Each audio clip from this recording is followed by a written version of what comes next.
Pour preuve, nous souhaitons rassembler les Bossétans, pas les diviser. Et encore, j'ai reçu personnellement le soutien de Jean-Louis Masson, président du département. Pensez bien que Jean-Louis Masson, du département, le président, donne son soutien, et je ne pense pas à n'importe qui. Donc il a donné à la liste divers droite que nous sommes. Nous avons souhaité rassembler pour ce deuxième tour. Malgré nos propositions, des visions opposées n'ont pas permis d'aboutir à une fusion avec une autre liste. Le lendemain du premier scrutin, un de mes colistiers, Olivier, moi-même, j'ai envoyé un mail à une liste. Lundi matin, nous l'avons eu au téléphone pour essayer de faire une fusion. On n'a jamais fermé la porte. On n'est pas comme ça, vous voyez, on va jusqu'au bout des choses. Ça a été refusé. Le mail, je n'ai jamais eu de réponse. Alors, nous respectons. Il faut respecter, c'est normal, on n'impose pas. Nous avons fait des propositions, j'ai fait des propositions qui avaient l'air honnêtes, mais c'est comme ça. Donc certains disent que ce n'est pas un slogan, nous sommes fiers de connaître notre commune, c'est notre identité et notre compétence. Surtout, nous ne voulons pas d'une tête de liste parachetée se servant de notre commune à des fins d'ambition personnelle et des ambitions nationales. On ne veut pas ça. C'est impossible que les Bossétans puissent voter pour quelqu'un qui est arrivé il y a quelques mois sur notre commune. Et à partir de maintenant, je vais être un peu plus sarcastique, mais je ne veux pas le faire tout seul, parce que tout le monde le pense, je vais demander à tous mes colistiers de me rejoindre derrière.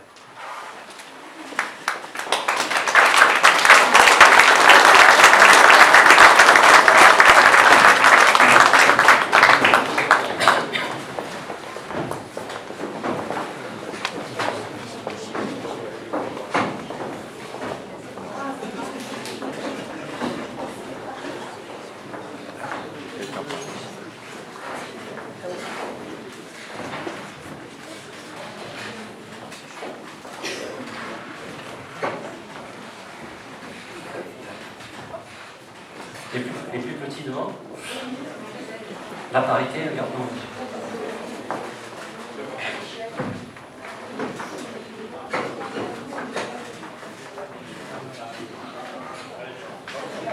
Les colistiers, monsieur dame.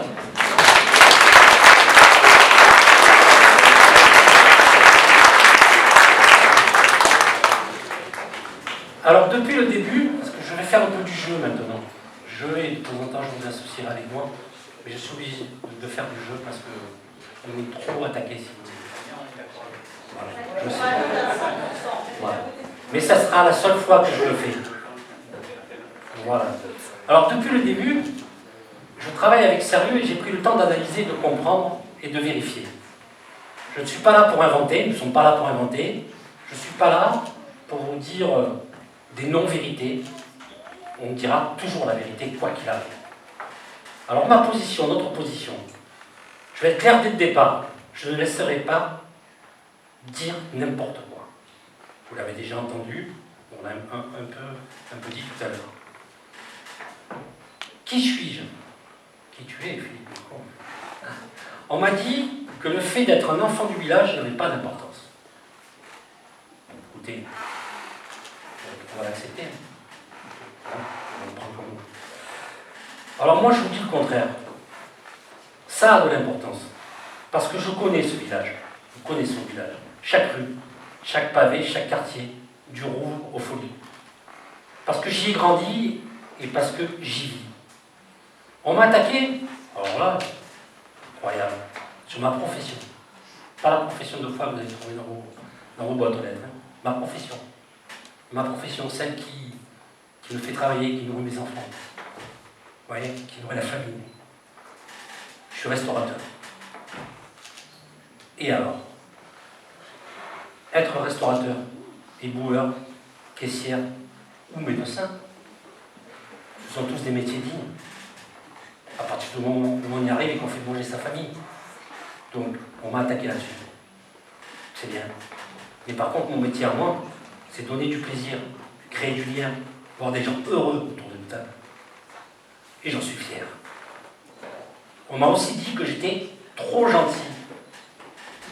Alors maintenant, trop gentil, c'est un défaut. Eh ouais. Hein?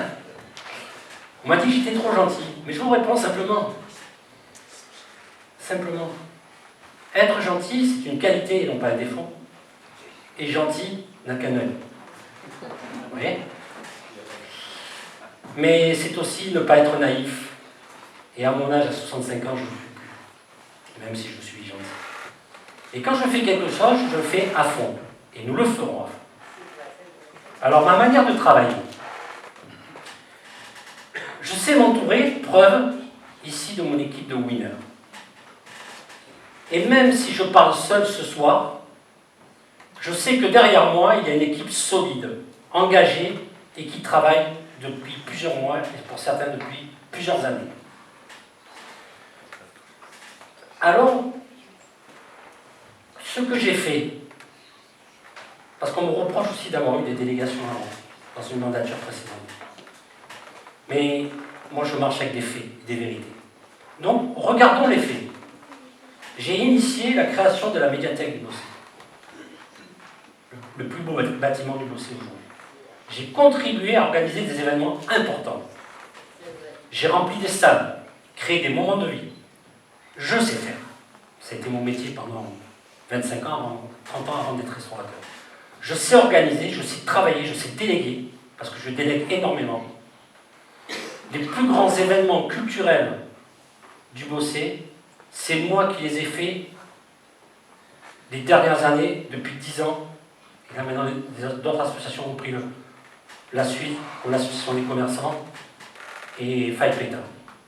Mais les plus grands événements, tout ce que vous avez vu dans les 10 dernières années, c'est ma délégation qui l'a mis en place avec des agents formidables. Et avant moi, il y avait un regretté ami qui s'appelait Jean-Paul Siravenia, qui était président du comité des fêtes. Et surtout, moi, quand j'y étais, je n'ai pas perdu mes délégations. D'accord. Comme une liste concurrente à qui on lui a enlevé les délégations en 2010. Et pas n'importe laquelle. Alors, la vérité sur les projets proposés, et surtout ce qui est faisable ou non, j'ai vu marquer le cinéma. On veut tous un cinéma, d'accord? Hein? Vous aussi, vous voulez un cinéma. Alors oui, ok, mais ce n'est pas viable ici. Moi je vous dis, c'est impossible. Et vous pouvez regarder sur Internet, etc. Parce qu'avant de construire le programme, on a cherché comment faire pour vous sentir mieux. Pour faire un cinéma, il faut un bassin de 35 000 personnes. Alors aujourd'hui, on a le bassin de 35 000 personnes, sauf qu'il y a un cinéma à Saint-Cyr, il y a un cinéma à Oulioulis, il y a 5 salles, et derrière Bandol, il y a un cinéma. Et donc j'ai vu sur un programme un cinéma. Pour être rentable ou à l'équilibre, je vous disais, donc, il faut 35 000 personnes. Et c'est un coût élevé, parce que le risque financier est important d'un cinéma. C'est une perte financière tous les ans. Et qui c'est qui va payer? C'est vous. Et s'il y a un cinéma au Bossé, je parle d'un vrai cinéma, avec les normes, etc., et bien c'est 60 000 € à 80 000 € de perte tous les ans. Et qui c'est qui mettra la main à la poche? C'est moi, c'est vous, et c'est vous. Or, ça, c'est hors de question. Par contre, vous allez me dire, tu proposes quoi? Proposez quoi? Eh bien, quand j'ai été en délégation culture et festivité, on avait le Café des Arts. Et donc, on va redévelopper ce Café des Arts qui existe à la médiathèque. Il y a de quoi projeter des films avec une offre culturelle renforcée. Faut pas croire, quand on diffuse un film, il faut payer des droits. Et quand on diffuse un film dans une salle privée, dans une salle publique, sur un écran, ben, les droits, c'est entre 400 et 600 € pour diffuser le film. Et si vous faites 20 personnes qui vont voir le film, à chaque fois vous perdez des sous. Et on en revient aux 60 000 €. Donc il faut faire très attention. Et on va doubler le budget du Café des Arts, qui a été réduit sur la mandature actuelle. Et on offrira une offre culturelle renforcée. Maintenant, le PLU, comme l'a dit Olivier, on a entendu beaucoup de choses. Alors, certains veulent tout arrêter. Vous avez fait en prison. D'autres veulent tout refaire immédiatement. Alors, je ne sais pas, ils vont peut-être gagner au loto. Moi, je vous dis clairement, on déstructure le PLU, comme tu l'as dit. Hein? J'ai bien retenu. On déstructure le PLU et je les laisse, et on ne nous laisseront pas faire n'importe quoi non plus. C'est impossible. Mais on va travailler de manière sérieuse, de manière progressive et de manière réaliste. On poursuivra des projets raisonnables, des petits, pour nos jeunes, parce qu'il faut bien les loger, les petits. L'avenir, vous savez, un avenir pour le bosser, c'est nos jeunes, c'est plus moi. Voilà. Donc je ferai évoluer le PLU. J'ai vu dans une liste un moratoire. Un moratoire. Aucun moratoire. Vous savez ce que c'est un moratoire? C'est on arrête, on fait rien et on perd 2 ans. Voilà. C'est juste. Donc on ne peut pas perdre 2 ans. Il faut le prendre en main de suite. Ah, j'ai vu une piscine aussi. Vous avez vu la piscine sur les coins ou pas? Oui. Alors je vais être direct et irréaliste. La piscine de Sanary-sur-Mer, et pourtant c'est Sanary-sur-Mer, elle est déjà en délégation de service public parce que ça coûte trop cher à la ville. À La Ciotat, dont mon ami Alexandre Doriol, qui est un ami fidèle, le maire de La Ciotat, sa piscine lui coûte 400 000 € de fonctionnement par an. J'ai dit 400 000 €. Alors vous allez me dire, La Ciotat, c'est pas possible. Mais quand vous faites une piscine dans un village de 10 000 habitants, il y a des normes. On ne va pas vous dire, vous mettez un bassin comme ça. Le bassin, il faut qu'il soit aux normes. L'eau, il faut qu'elle soit aux normes. La structure, il faut qu'elle soit aux normes. Et toutes ces normes, il faut les payer. Et donc, c'est irréalisable, même sur un mandat de 6 ans. Et au final, qui c'est qui va payer tout ça? Ce sont les habitants. Alors, moi, pour remplacer la piscine, je préfère remettre les navettes qui existaient. Sous la mandature avant, sous la mandature avant, et encore jusqu'à Joseph Ponce. Donc les navettes, l'été, on me dirait, mais moi c'est pas l'hiver, mais bon, l'été, le bosser bandole, pour que nos enfants, ils aillent à la plage, ou même faire de la voile. Voilà, je pense que c'est un problème, un projet qui est réalisable. Alors, vous voyez, ma responsabilité, notre responsabilité, c'est on refuse de faire rêver avec des fausses promesses. Je préfère dire la vérité que de vous endormir, comme ça se fait à l'heure actuelle. Je veux protéger votre pouvoir d'achat. Parce que si tous ces projets se font que je vous ai dit, vous pouvez être sûr que vous allez mettre la main au portefeuille dans les années qui viennent. Et je pense que ça suffit, la main au portefeuille. On va être obligé de vendre la voiture. Alors, mes valeurs, nos valeurs, on respecte tout le monde. Être le maire, ce n'est pas le maire de quelqu'un, c'est le maire pour tous. Peu importe les convictions politiques, personnelles. Et puis ma priorité, j'ai presque fini. Ma priorité, parce qu'il en faut une. Sachez-le qu'à mon âge, je n'ai aucune ambition d'aller ailleurs. Si nous sommes élus, si je suis élu, je me consacre entièrement au bosser, à 100%, sans aucune ambition nationale, ce qui est le cas pour certains, sans aucune ambition sénatoriale, car ici c'est mon bosser, et c'est pas autre chose. Je veux encore revenir sur à celles et ceux qui nous ont fait confiance dimanche, plus de 1000 voix. Et ce résultat m'honore et nous honore. Et il nous oblige encore une fois, avec mon équipe, à être dévoués pour vous tous. Je ne veux pas de division, je ne veux pas de tension ni de conflit permanent. Je veux un village qui avance, qui respecte son patrimoine. Oui, les autres listes, nous avons des différences, mais l'essentiel est ailleurs. Il faut protéger notre village.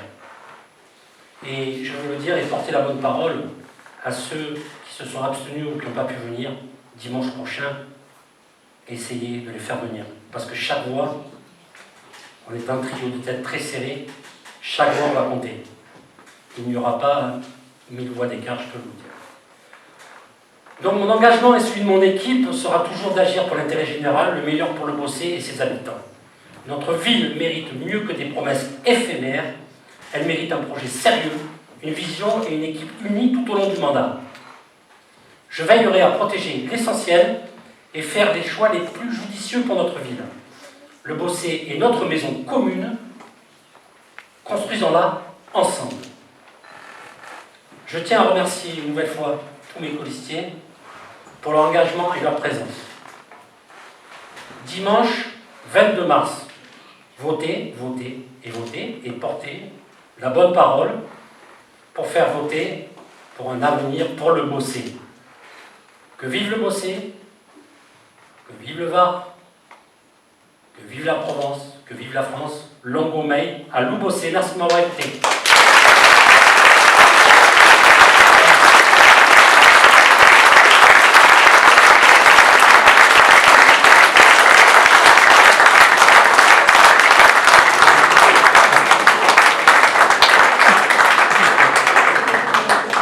Maintenant, on va prendre le verre de l'amitié et si vous avez des questions, tout le monde va répondre à vos questions bien volontiers et vous pouvez me voir directement.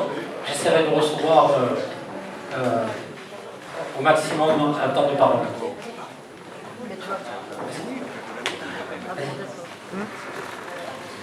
Original, dédié au